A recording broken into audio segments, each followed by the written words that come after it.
CIA, the FBI, the Special Forces on the open market for hiring at the highest bidder level. Erik Prince right now has his men in Afghanistan, where, as I said, they work with the CIA. Let me give you a sense of how close to the epicenter of sensitive operations his company remains. When the CIA station at Forward Operating Base Chapman was bombed last December in Khost, Afghanistan, 8 CIA operatives were reported to have been killed initially.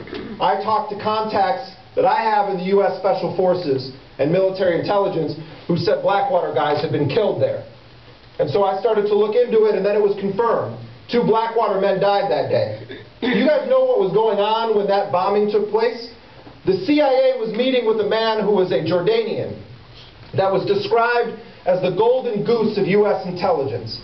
He claimed to have just come from a meeting when the CIA first made contact with him with Ayman al-Zawahiri, the al-Qaeda #2 man.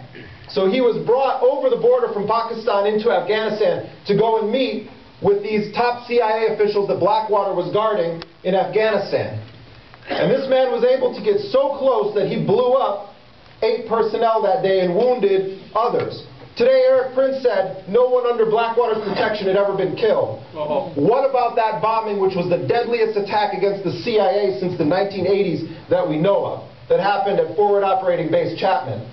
Now, by all accounts, what I've heard from people that are in the Congress, that serve on intelligence committees, the Blackwater men that were in the base that day acted heroically.